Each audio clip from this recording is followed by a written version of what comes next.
Bienvenidos a la lectura de la amarga pasión de nuestro Señor Jesucristo, según las visiones de la beata Ana Catalina Emmerich. Sin duda, será una meditación muy valiosa como preparación para esta Cuaresma. En el nombre del Padre, y del Hijo, y del Espíritu Santo. Amén. Jesús, amado mío, tú le dijiste a Santa Faustina: deseo que conozcas más profundamente el amor que arde en mi corazón por las almas, y tú comprenderás esto cuando medites mi pasión. Jesús, nosotros queremos meditar sobre tu pasión a través de esta lectura, y queremos conocer la gracia de tu amor que arde por las almas, y te pedimos nos hagas arder a nosotros a través de tu pasión. Amén. 21ª meditación. Medidas que toman los enemigos de Jesús para su juicio. Anás y Caifás habían recibido el aviso del apresamiento de Jesús. En su casa había mucho movimiento, las salas estaban iluminadas, las avenidas del pueblo tomadas. Los mensajeros corrían por todo el pueblo para convocar a los miembros del consejo, así como a los escribas y a todos los que debían tomar parte en el juicio. Muchos habían permanecido en casa de Caifás para esperar el resultado. Los ancianos de las diferentes clases se juntaron también, así como los fariseos, los saduceos y los herodianos de todo el país, quienes habían venido a Jerusalén para la fiesta y la tentativa contra Jesús, que ya había sido concertada de antemano entre ellos y el gran consejo. Los que tenían más odio contra el Salvador fueron convocados con orden de juntar y de traer para el momento del juicio todas las pruebas y testimonios que pudieran contra Jesús. Todos aquellos hombres perversos y orgullosos de Cafarnaúm, de Tirsa, de Nazaret, etc., a quienes Jesús había dicho muchas veces la verdad en presencia del pueblo, estaban llenos de odio y sedientos de venganza. Cada uno buscaba entre la gente de su país que había venido a la fiesta a algunos que a precio de oro quisieran presentarse como acusadores de Jesús. La gran mayoría se concretaban en repetir las acusaciones sobre las cuales Jesús los redujo tantas veces al silencio en sus sinagogas. Todo el enjambre de enemigos del Salvador iba al tribunal de Caifás, conducido por los fariseos y los escribas de Jerusalén, a los cuales se juntaban muchos de los vendedores echados del templo por Jesús, muchos doctores soberbios a los cuales había cerrado la boca en presencia del pueblo, y algunos que no le podían perdonar el haberlos convencido del error y cubierto de confusión cuando a la edad de 12 años dio su primera enseñanza en el templo. Entre estos infinitos enemigos se hallaban pecadores impenitentes que todavía él no había querido curar. También pecadores que habían reincidido y estaban otra vez enfermos, jóvenes vanidosos que no había admitido por discípulos, buscadores de sucesiones, furiosos porque hizo distribuir a los pobres los bienes de que se querían apoderar, porque había curado a las personas de quienes querían heredar, libertinos cuyos compañeros había convertido, adúlteros cuyos cómplices había restituido a la virtud. Muchos aduladores, instrumentos de Satanás llenos de rabia interior contra toda santidad y por consecuencia contra el Santo de los Santos. Esta escoria del pueblo judío fue puesta en movimiento y enardecida por algunos de los principales enemigos de Jesús, quienes corrían por todas partes del palacio de Caifás para acusar falsamente de toda suerte de crímenes al verdadero Cordero sin mancha, que lleva los pecados del mundo, y para mancharlo con sus obras, que en efecto ha tomado sobre sí y expiado. Mientras que esta turba impura se agitaba, mucha gente piadosa y amigos de Jesús, pues no sabían el misterio que se iba a cumplir, andaban errantes de acá para allá, y escuchaban y gemían. Si hablaban, eran rechazados; si callaban, los miraban de reojo. Otras personas bien intencionadas, pero débiles e indecisas, se escandalizaban, caían en tentación y vacilaban en su convicción. El número de los que perseveraban era pequeño. Entonces sucedía lo que hoy sucede. Se quiere ser buen cristiano, cuando no se disgusta a los hombres. Hay quienes se avergüenzan de la cruz cuando el mundo la ve con malos ojos. Sin embargo, hubo muchos cuyo corazón fue conmovido por la paciencia del Salvador en medio de tantas crueldades y que se retiraron silenciosos y abatidos.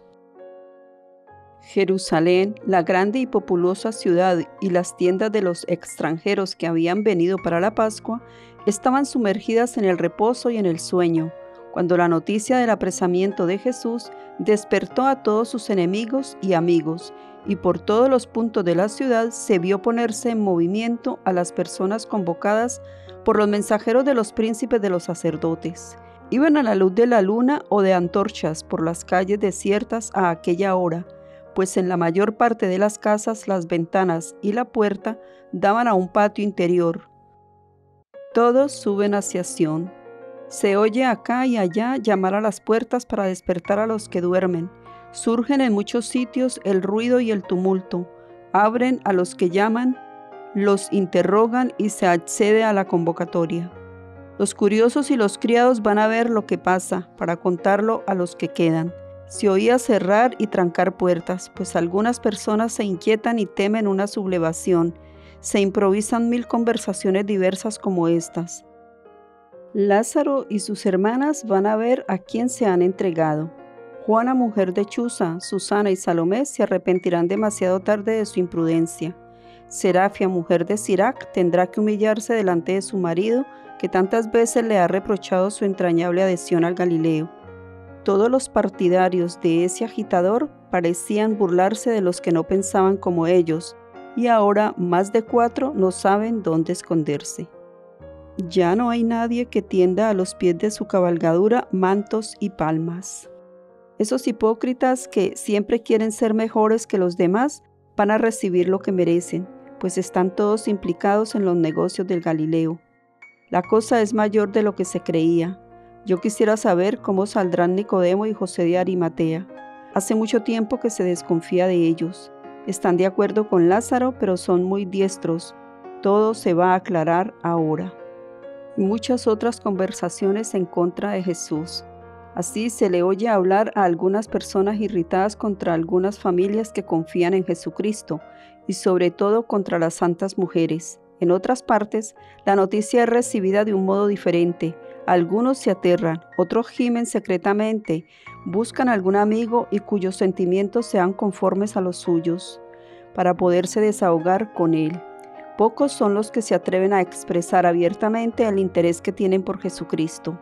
No toda la ciudad está despierta aún, solo lo está en los sitios donde los mensajeros llevan las convocatorias del gran pontífice y donde los fariseos van a buscar sus testigos.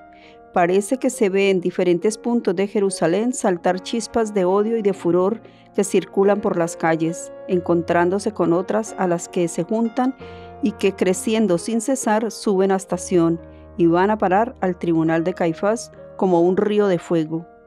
Los soldados romanos no toman ninguna parte en este suceso, pero sus puestos están reforzados y sus cohortes están reunidas, observando con cuidado lo que pasa. Están casi siempre en observación en el tiempo de las fiestas de Pascua, a causa de la gran afluencia de extranjeros. Los judíos flanquean los alrededores de sus cuerpos de guardia, porque los fariseos se incomodan de tener que responder a la pregunta ¿quién vive?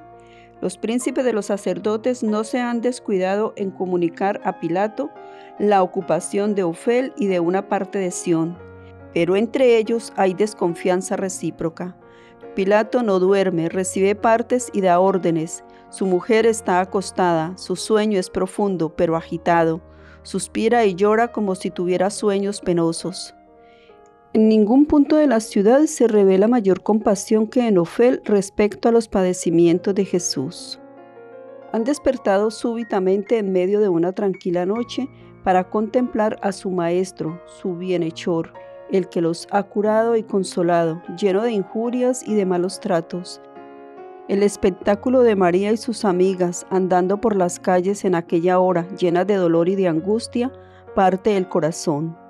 Tienen que esconderse al ver aparecer una soldadesca grosera e insolente turba de soldados, porque las llenan de injurias, como a mujeres de mala vida. Con frecuencia oyen conversaciones llenas de deleite cruel que les atormenta el corazón y rara vez una palabra de consuelo sobre Jesús. Al fin, al llegar a su casa, caen rendidas, llorando y juntando las manos, se sostienen y se abrazan o se doblegan sobre sus rodillas, cubiertas su cabeza con el velo. Escuchan el llamado a la puerta. Es un llamado despacio y tímido.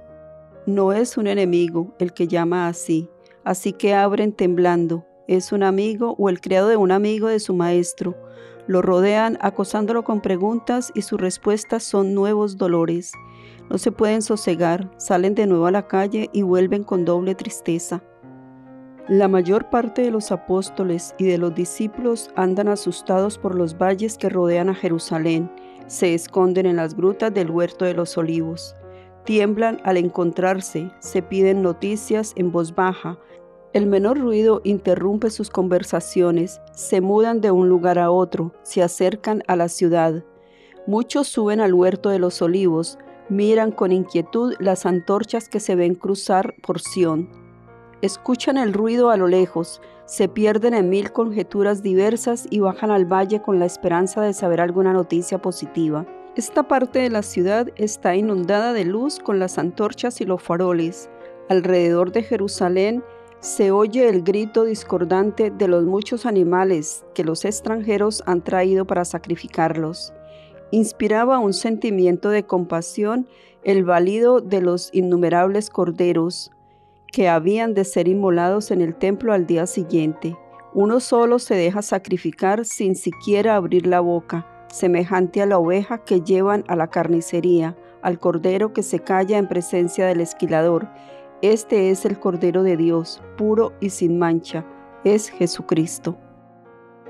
Ante este escenario, el cielo está cubierto de señales maravillosas. La luna, con aspecto amenazador, está cubierta de manchas extrañas. Parece que está alterada y tiembla de llegar a su plenitud, pues Jesús morirá en ese momento. Al centro de la ciudad corre Judas Iscariote agitado por su conciencia, solo huyendo ante su sombra, impulsado por el demonio. El infierno está desatado y enardece por todas partes a los pecadores. La rabia de Satanás se redobla para aumentar la carga del Cordero. Los ángeles están entre el dolor y la alegría. Quisieran orar ante el trono de Dios y poder socorrer a Jesús, pero no pueden sino adorar en su admiración el milagro de la justicia y de la misericordia divinas que estaba en el cielo desde la eternidad y que comienza a cumplirse en el tiempo. Pues los ángeles también creen en Dios Padre Todopoderoso, Creador del cielo y de la tierra, y en Jesucristo su único Hijo, nuestro Señor, que fue concebido por obra y gracia del Espíritu Santo y nació de Santa María Virgen, que padecerá esta noche bajo Poncio Pilato, que mañana será crucificado, morirá y será sepultado, que subirá a los cielos, donde está sentado a la derecha de Dios Padre Todopoderoso. Desde allí ha de venir a juzgar a los vivos y a los muertos. Creen también en el Espíritu Santo, en la Santa Iglesia Católica, en la comunión de los santos, en el perdón de los pecados, en la resurrección de la carne y en la vida eterna. Vamos a dejar hasta aquí, mañana continuaremos. Bendiciones.